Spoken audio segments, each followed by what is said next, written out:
Hey friends, welcome to the Business of Agriculture, a podcast with me, your host Damian Mason. Here's where we talk about issues impacting the industry of food, fuel, and fiber. Got a great show for you this time because I've got two great guests. This is Leah Bunkers sitting to my right, and sitting across from me is Jim Pinkert. He is a livestock farmer and grain farmer in South Dakota, and she is a sales rep in South Dakota.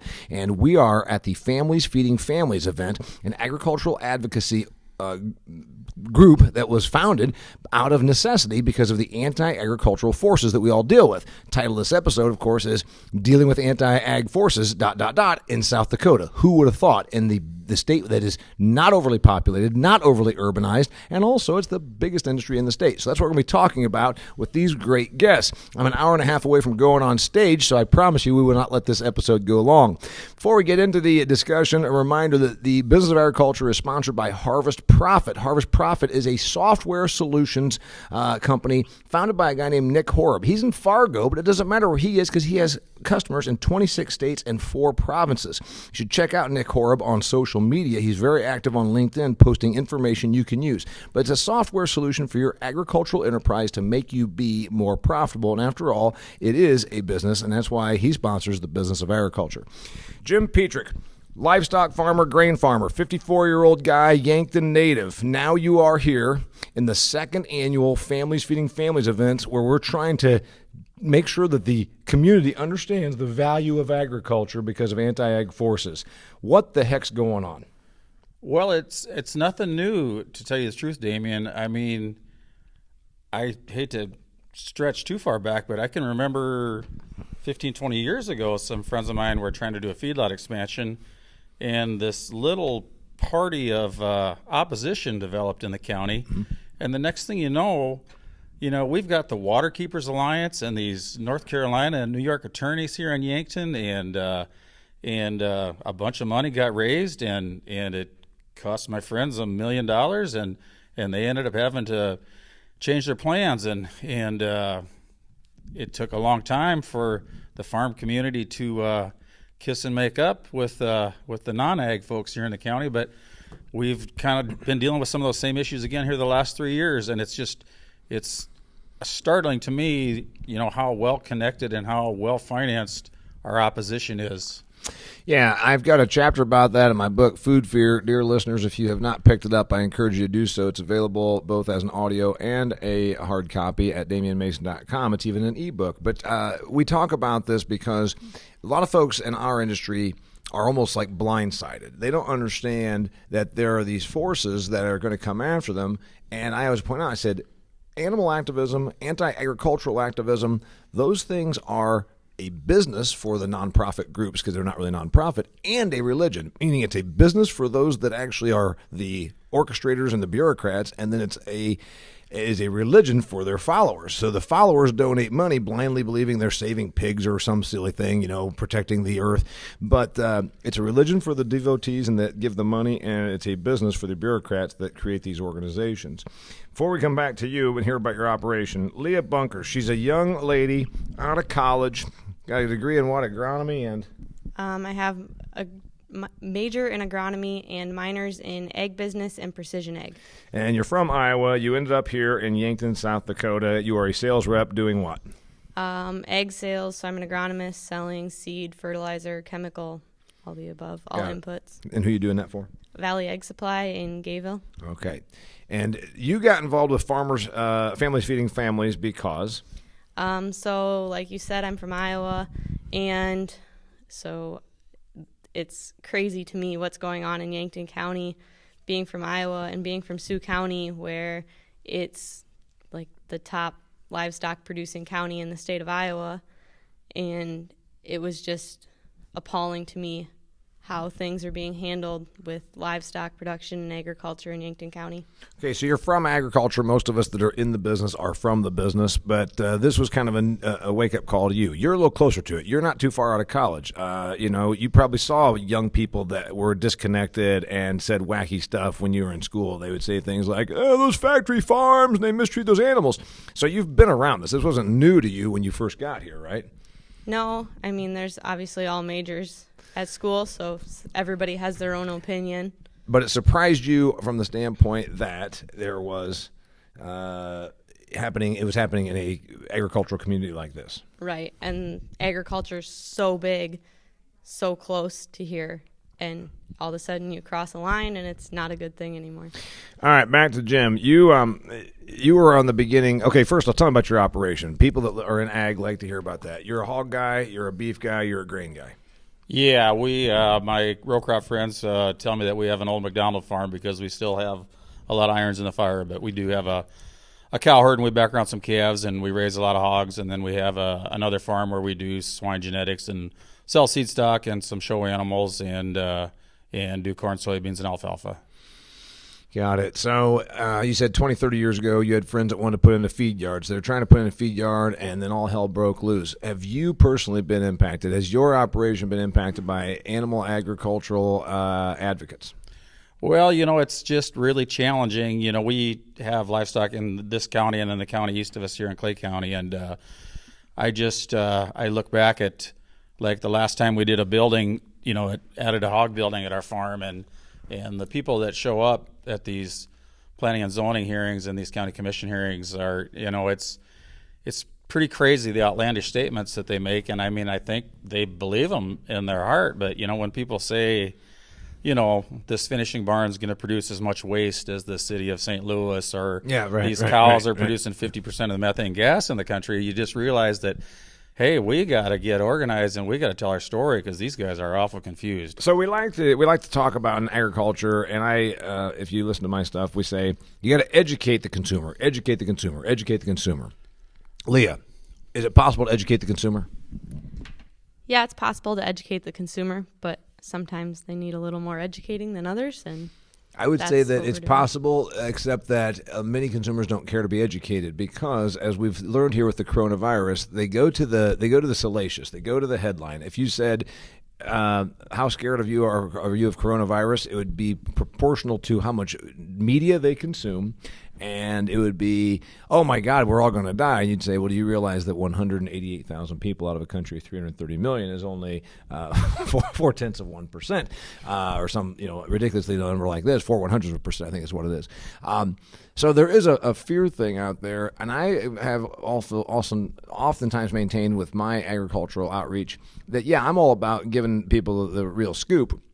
But there's a consumer base, a percentage of the consumer base that just like they want to dial into fear, they want to dial into whatever salacious headline is, we're not going to educate them, is my concern.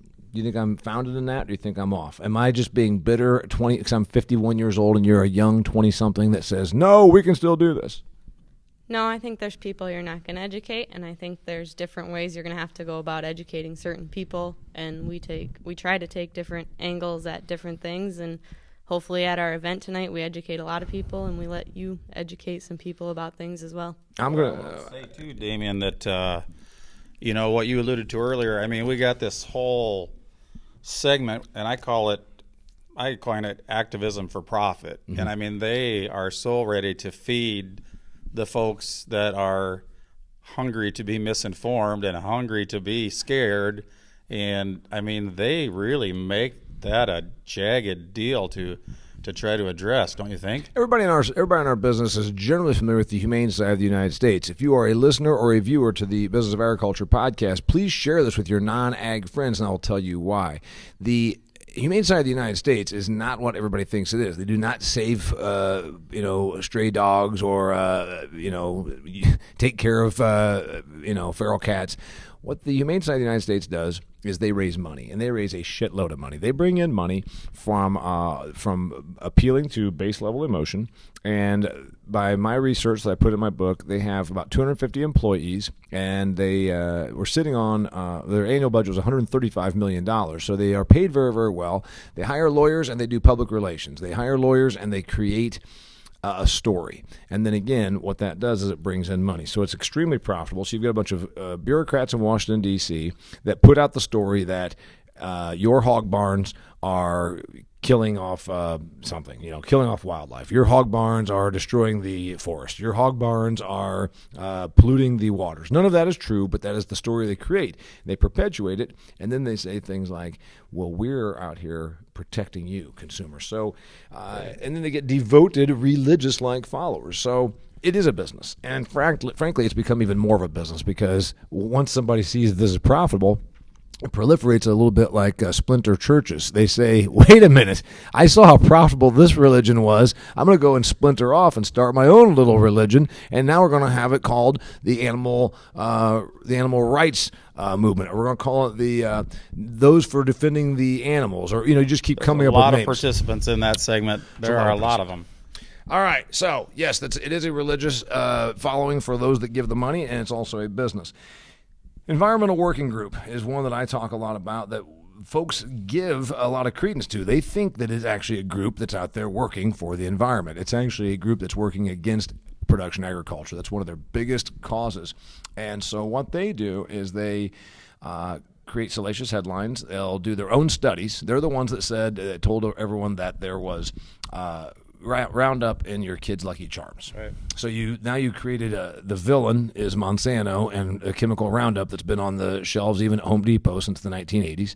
And then you use the words kid in the headline, and then you say poison, and then you say Lucky Charms. And now you've also got General Mills brought into it because they're like, crap, we want to sell cereal. So now they get held hostage. So the way the business model works is you create the public relation and you create the media with a study. And it doesn't even have to be a well-backed study or a study that you would have worked on at your university. It's a study that their own people come up with.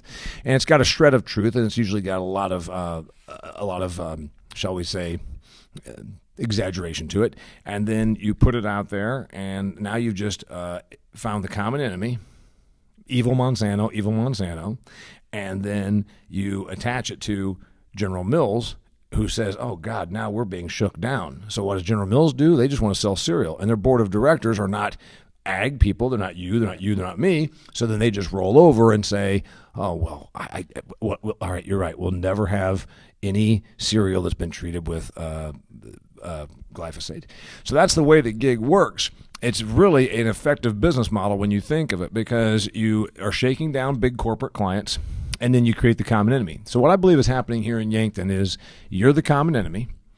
And so the group then will go to the town of 14,000 and say, this Jim Petrick, he's out here, and he's polluting your air. And he's using those nasty chemicals. And then what they'll usually do is then they'll tie in that you get payments from the government. The Environmental Working Group has done this amazingly well. The Environmental Working Group then will say, and you know what else about Jim Petrick? By the Freedom of Information Act, he got $87,000 last year from you to go out and pollute your resources. So then it becomes you're the common villain. And what they're really doing in villainizing you is, again, pushing their agenda, but also raising money. Does that sound like an accurate assessment? That's a pretty accurate assessment, I would say. And we haven't really had EWG yet here in Yankton, but they're coming.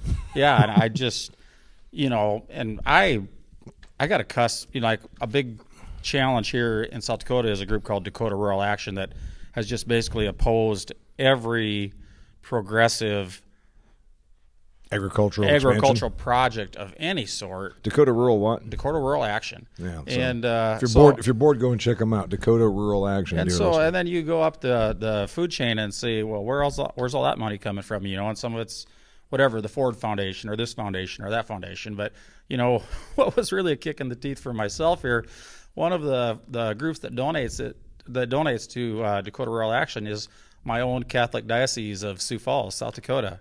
Yeah, so you are a churchgoer, and you give money to your Catholic church, and then that diocese then is funneling money back to Dakota Rural Action. So your own money is coming back to oppose you.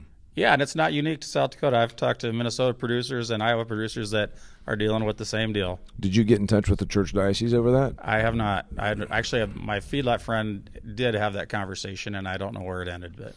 All right, we're going to go to Leah and ask her a question. Before we do so, I'm going to remind you that this episode, like so many before it, is sponsored by my friend Nick Horeb and the great company Harvest Profit. You can go on harvestprofit.com and sign up for a 14-day free trial, and I encourage you to do so. Harvest Profit is a software solution to help you run your agricultural enterprise, the ins and the outs. You got inputs, you've got outputs, you've got grain to manage, you've got fields. It's a matter of looking at all of your entire operation and keeping it all straight with a great software solution for you. Go to harvestprofit.com and sign up for a 14-day free trial. Leah, all right, Now, you knew that this happened, and then you said, I'm shocked that this is happening because I'm from Sioux County, Iowa, which I have worked there before. And yes, there's the biggest livestock-producing county in Iowa, which is a pretty big livestock-producing state. And it struck you. But what I just described probably is a little bit more new to you, because I have this idea that you need to be a certain amount more wise to see that it is a business, the business of opposing food production. This does not happen in Ethiopia. This does not happen in Bangladesh. This does not happen in countries where the half of the population is food insecure. It happens in the land of the affluent, because you can bite the hand that feeds you. Have you ever thought about it as a business, or did you just think this was a bunch of well-intentioned, ignorant people? I mean, farming is obviously a business, and that's like how Jim and how you make your living. But I've never really thought about, the naysayers being a business for them. And some of them, I think, are ignorant people, and that's just how it is. But I've never really thought of it being a business. What do you think about my logic now when I said there's this not-for-profit organization, call it whether it's the Environmental Working Group or Dakota Rural Action? They don't pay taxes. They have employees that get paid good salaries. And for them to stay in business, what do they need to do? Raise money. So what is it now? It's a business. It's a business. What else? Now that we're seeing that, and by the way, see, this is why you've got to share this episode, whether you share the audio or the video, with your non-agricultural friends, dear listeners, because there's a lot of folks. They're good people. They're in our industry, and they think that they're out there fighting the good fight for ag against just other folks that say, I just think that you pull those needle teeth in those pigs because you're mean. Sometimes it's not even about that. It's about that behind the activist, behind the person holding the sign, is probably a very well-paid public relations expert out of Chicago or Washington, D.C. or New York City that creates the whole dialogue and then has those people as their marchers. That's really what it is. I'm convinced of that. So what else you got on that? The person out here on the street in Yankton, are they really just being used as a tool? Puppets? I think some of them probably are, but I definitely think there's some that are just misinformed and don't know. What about a sense of belonging? Do you think that if I went out and marched around in front of Jim Petrick's hog operation, he wants to expand, and I went out there with 18 people that are Birkenstock wearing anti-ag crowd, wouldn't I also gain a sense of belonging? Like, now those are my people. I found my people. My people are these people because they want a better earth. Is that maybe part of it? Yeah, I think so. I mean, everybody has their clique, and I guess if that's something you agree with, everybody has their own opinion, even if to somebody else it's the wrong opinion. Jim and I are about the same age. Do you think it'd be okay, Leah, if we blame your generation for this problem? Because, or the baby boomers. The baby boomers gave us the hippies and the protest generation, and then the baby boomers gave us the millennials and the post-millennials. You and I are sitting here underneath all that, and we're like, hey, all we did was work. So can we blame you?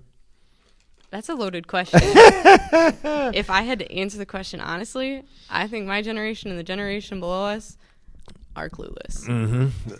Clueless about everything, or just food production?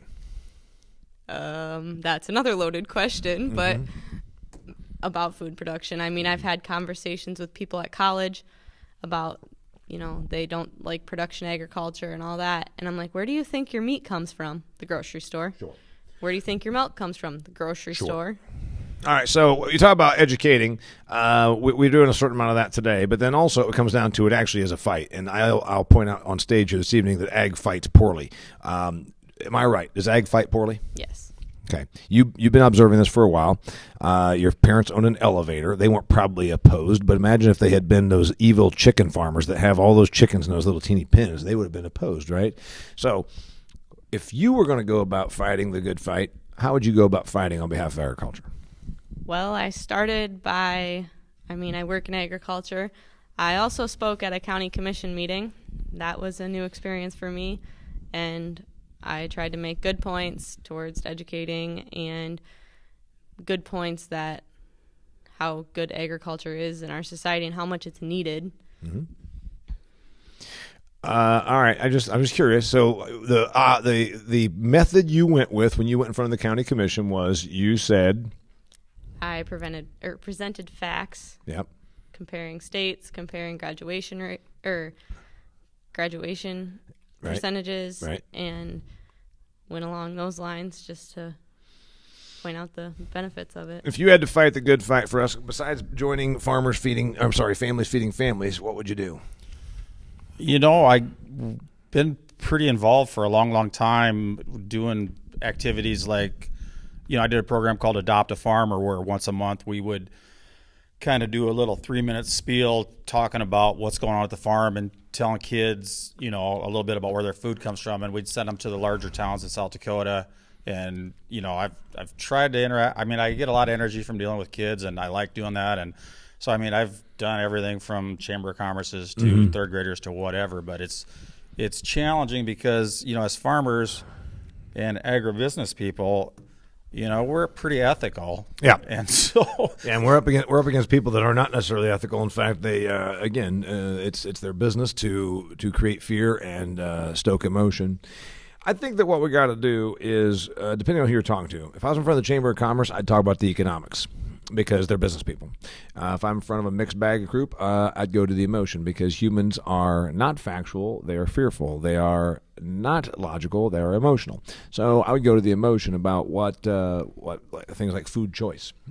These organizations, it's a business for them. I would expose them. So I'd go with the E's: economic, emotion, and expose. Expose these groups for what they are. Like you said, you get groups from North Carolina and New York that came to Yankton, South Dakota years ago over a expansion of a beef feed yard.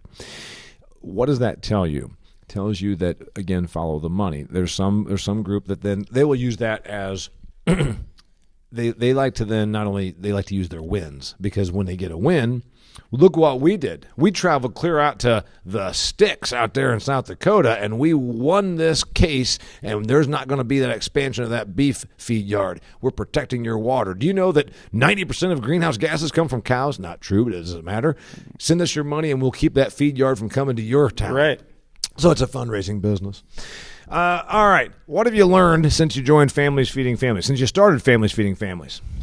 You know what? What we learned was, there are a lot of good producers out there that just need, they just need some encouragement and some coaching to be better advocates for themselves. And it's been really cool to watch some of the young producers in our group really bloom and get more visible in the community. And we've had some small wins here in the last year and a half and feel like we're making a difference. But, like you say, we probably, maybe not our group per se, but generally as a whole in agriculture, we need to fight, and we need to understand that this is the real deal. I mean, their mission is to end us, and until we start to take that serious, we're going to be in trouble. Leah, what have you seen in way of community support besides the agribusiness community? We got that. The company that makes hay machinery, or the facility down the road, farm lending. We usually can get them and their support, but then we get together and preach to each other. What about the community? Well, I've only been a part of this group for a few months now, and I organized the auction this year, and the donations of people that had nothing to do with agriculture, well, directly speaking, nothing to do with agriculture, their support and donations was amazing, whether it mattered to them or not. Got it. Moving forward, what happens? Does it get better or get worse? Goals moving forward? Our mission, does it get better or get worse? Is there more opposition or less opposition? I think there will be more opposition. I think there's more opposition because it's become a profit center. Humane Society of the United States might have been the forerunner. They were the Microsoft of the thing. And then a bunch of other companies said, holy crap, wait, we should follow that business model. It was really about the 1960s that they really started to make their run. And when you think about it, it was the right time. There was the whole environmental thing, and everybody decided that the earth was polluted. It's because of the evil corporations, so it just started working together, and then the AntiAg thing has really grown. When I was a kid, and Jim and I are about the same age, it was veal. And my observation is that it's really interesting, and there's a certain argument to be made that veal being kept in small little pens and not being allowed to eat, because they gave them that nutrient-rich milk, but they never let them actually eat. I could actually see somebody saying, hey, I'm not sure I'm good with that. But that was the one that was protested back when I was a kid. You and I are about the same age. But then isn't it interesting that it's become everything? Go. Everything, like you say. I mean, and that's one of the arguments that we try to make whenever we get a chance to make it, to be out in public talking, is there's a rationale behind everything we do, and almost everything we do is better than the way our dads did it. I mean, everybody has this romantic notion of the green grass and red barn. But wait a minute. He talked about farmers needing coaching. I didn't coach him, dear listeners. You have heard me say this again and again and again. All this whole ma and pa kettle and red barns and Bessie the cow is out there in the meadow and the little boys and girls are running around barefooted. Bullshit. It's all bullshit. You know what? The kids, half of them died. Half of the little kids died because they didn't have proper health care. They were using outhouses. Pa dropped over dead out there in having a stroke one day because he was trying to hoe weeds to make sure that he actually got a crop put in. And Ma probably died having childbirth. The old glory days of it's all bullshit. Anyway, sorry, I went off. He got me right where I'm going. So yes, it's a romanticized vision that was never real. I saw animal mistreatment 20 times worse when I was a little boy than I would ever see today, because this idea that these small farms were somehow more humane farms is not true. I saw cattle being mistreated. I saw health care of the animals, herd health. The guy that runs my farm is a 1,900 cow dairy producer. Those cows are in amazing condition because of veterinarian on call, and they have herdsmen on staff, and they have protocols in place. So, yes, I agree with you on that. So you explain that. Now, does that fall on deaf ears, or do you need to start screaming and yelling and using swear words like I do?